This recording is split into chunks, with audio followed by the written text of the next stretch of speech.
Now, from the WCCO Live Desk, you're watching CBS News Minnesota. Good afternoon, I'm Maria Lizignoli. Well, the Gophers' new basketball coach is now here in the Twin Cities. Niko Medved was officially introduced at the U of M Athletes Village earlier today. For Medved, this is a homecoming. He grew up in Roseville and was a student manager for Clem Haskins while in college. This is his fourth college head coaching job. Here's what he had to say. Surreal being here today. First thing, obviously, I want to thank President Cunningham and Mark for believing in me. You're going to hear me talk a lot about this team together thing, but my team, my wife Erica, who's been with me from the beginning, you have no idea what wives go through. My beautiful daughters Allie and Taylor, they already got their maroon and gold on. What? They were in green and gold, 36 hours ago? My dad, Miro, my mom, Karen, my brother, Anton, my brother, Alexi, my sister-in-law, Sarah. Peter, already here in the Gopher gear here today. You guys look great. I want to start here. I want to talk about Ben for a second.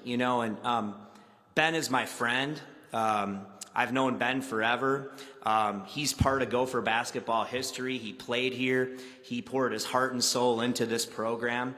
And you know what? He's always going to be a part of this. And I just want to make sure that people understand that, this has been a difficult time in college athletics. Part of him got thrown in the middle of this, and Ben's going to get another opportunity to be a head coach if that's what he chooses, and he's going to be terrific. And so I want to make sure that I say that today, and I hope, Ben knows he's always welcome around Gopher basketball. I know how rare it is to live a life that you dreamed of. And gosh, I think my dad, you were telling me yesterday via text, I think it was before I was born, so I'm 51, so before I was born, my dad had season tickets to Gopher basketball. Maybe I was 5 or 6 years old, and I remember going to the barn and watching games. I remember where our seats were, their kitty corner, from where our Gopher bench is now. I grew up going to games. I love the energy in the barn. It's where I really started to love college basketball. I had an opportunity. I played all the sports growing up. I had an opportunity to come as a student manager. I've been an assistant coach here. I've taken my teams here at Furman and Drake to play. It's just a magical place.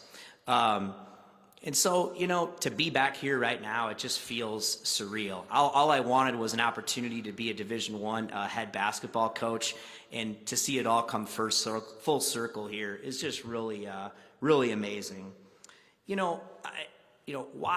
Why Minnesota? I've seen this place at its best. I believe we have everything it takes here to be successful. We have one of the best universities in the country. We play in the Premier League in the country.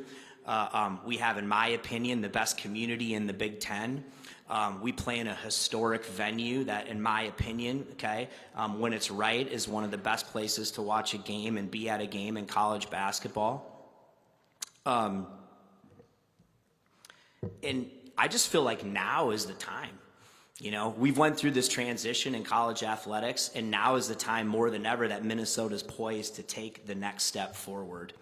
I can't wait to get started. I can't wait to do it. I can't wait to pour my heart and soul into this. You can count on me to do that. And what's interesting about Minnesota is, and I know this from growing up, and you'll hear this, our slogan is team together. And it's going to take everyone to be successful. It does in every walk of life. But Minnesotans, when they care about their neighbors, they care about each other, they take a tremendous amount of pride in their state, tremendous amount of pride in their university. And when we rally together, this place is unbelievable. I've seen Minnesotans do that. I've seen them come together and support something unlike anything. And I've seen it done here before, and I believe we can do that again. It's going to take all of us. It starts with me. It starts with our coaches. It starts with the kind of young people that we bring here into the program. You have my word. We'll work on that to do that at the highest level, but it's going to take all of us. but you can feel it. Minnesotans band together unlike any place that I've ever seen and been, and I know that having been here. And we're going to do that here. We're going to do that. And I think now in today's era of college athletics, we're more poised than ever to take the next step. And I look forward to seeing the barn packed, a big game, maybe against a rival, okay, down south, down east, and finding a way to pull it out and having the fans celebrate, seeing ourselves back in the NCAA tournament, seeing ourselves playing in that game, vying to go to the Sweet 16, and building a consistent winner here. And I know when we do that, this place will rally. We'll rally to a level hopefully we've never seen before. So I'm really excited for the opportunity. Go Gophers. I really believe in what we do and how we do it and the formula to make that happen. I think it's interesting. This is the third head coaching job I've had at a place that I was an assistant prior. And I think the one thing that does help you when you come in here, you kind of have an immediate vision of what that needs to look like, how you can hit the ground running, what works, at a place like Minnesota. I think that really helps us. Everybody knows it. It's no secret. We're in a changing landscape of college athletics. I believe Minnesota and the Big Ten, with what's moving forward now, is going to be positioned from a rev share NIL perspective to compete. I believe that the people from the top down understand that that's what it's going to take for us to compete. So I think you put all those things together. Now is the time to really get this moving in the right direction. Yeah, you mentioned Ben Johnson, and his roster from last year to this year was gutted, and NIL was a big part of that.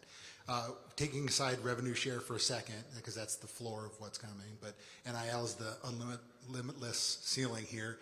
What needs to happen with NIL at Minnesota, and how do you win if you don't have all the resources of Big Ten competition? Well, I think two things. You can't win if you don't. Everybody understands that. But I think it's also important to understand just because you have the most money doesn't guarantee you're going to be successful. All you have to do is look around college athletics the last couple years. So I think both of those things do matter. I believe this. I believe there's plenty of people here who want to get behind and support this. And I will say this, probably the one thing that's really unique is fans and people have an opportunity to directly impact our success in a way that they've never been able to before. So I think part of it is our job, getting people to believe in what we're doing and realize, hey, this is a program, a place, and people that I really want to get behind here to do that. I believe that the people here are committed to understanding what that looks like as far as raising money. Heck, let's hope people today go out right when we're done with this and join Dinkytown Athletics, right? But those are great questions. That's the truth of what's going on right now. But I think we can make it happen here. I really do. What is perhaps the number one change that you feel in your mind that the way you coach, the way you run a program, you have to implement when you get here? I'm a big people person. I think where it's worked for us everywhere is just having the right people on board. It starts with the staff. That's the number one thing is, we've got to get that right. And I believe that we will. I've had tremendous coaches with me along the way. A lot of them have had opportunities to become head coaches, other ones that are on their way. But it's all about starting with that support system, the people who all believe in what we're doing, pulling in the same direction. And it's no different with players. Listen, it's talent acquisition business, right? There's never been a great coach who hasn't had great players. I've just coached my third, NBA player here.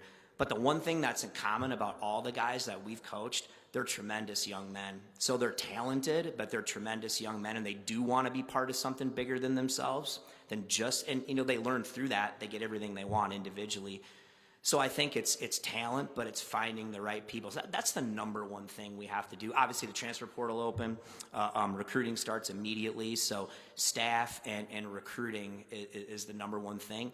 And then right behind that is just engagement. It's engagement in the community. It's trying to get people to understand our vision, what we do, hopefully get people excited about that and want to get on board. Can you talk a little bit about the success you had at Colorado State, from the time you were there to the time you left?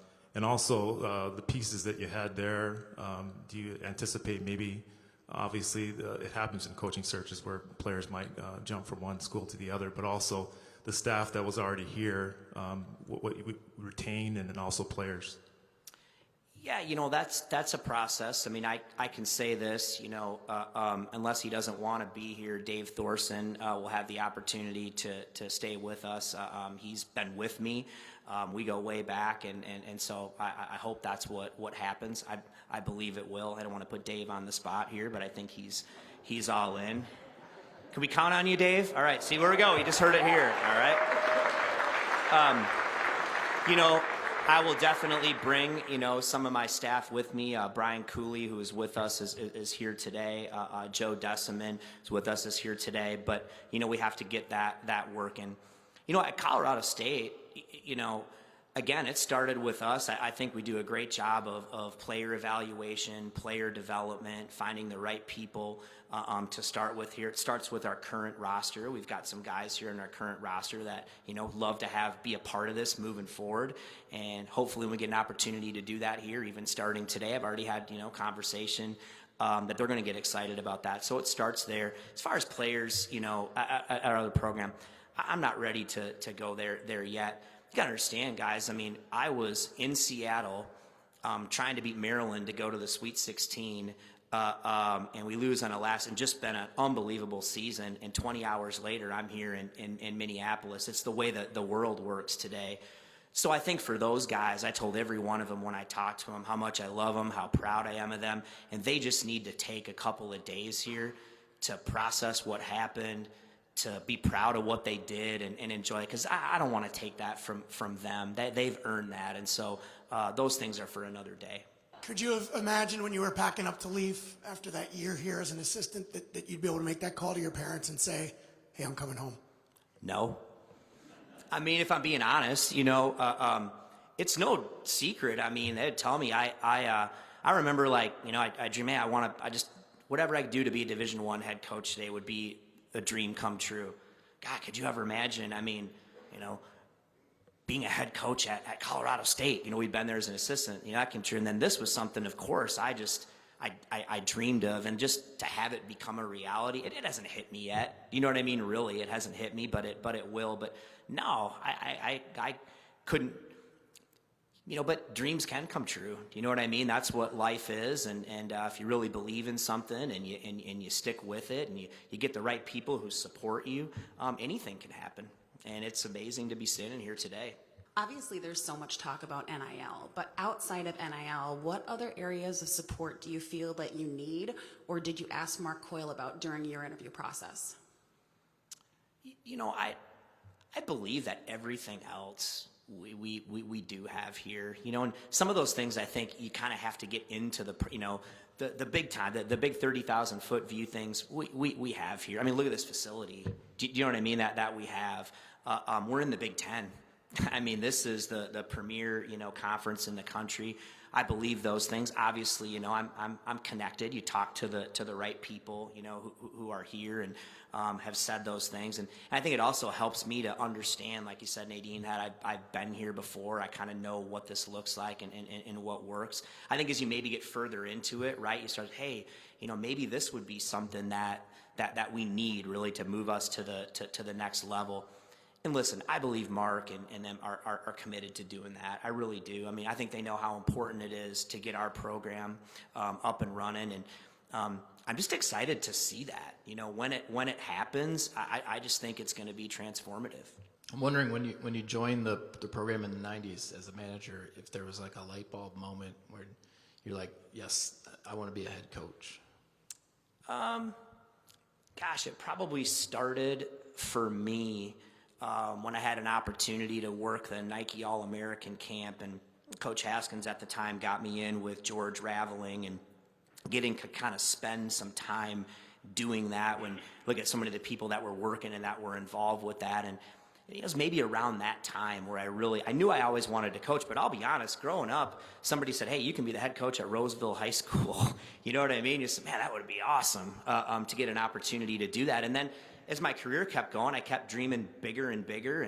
But I would say it was kind of about that time when I really got to connect with those people that it started thinking, you know what, this is what I want to do. Niko, the barn's going to turn 100 in a couple of years. How do you look at that place as far as the formula to winning and renovations needed there? So listen, I follow this from a distance. I've heard all the knocking of the barn. I mean, I told you what that place means to me. Here's what I would say, and I think we've done this at other jobs where there's been this feeling of, well, here's why we can't do it. Here's why it hasn't worked before. But to focus in on why we can. And here's the thing about the barn. I think we can turn that into a strength. I think we can turn that into a strength of the program. And everybody's talking about like, oh, this is the problem. I think it could be a strength. And I think it's one of the most historic venues in all of college basketball. Have you been to Fog Allen? Have you been to Cameron Indoor Stadium?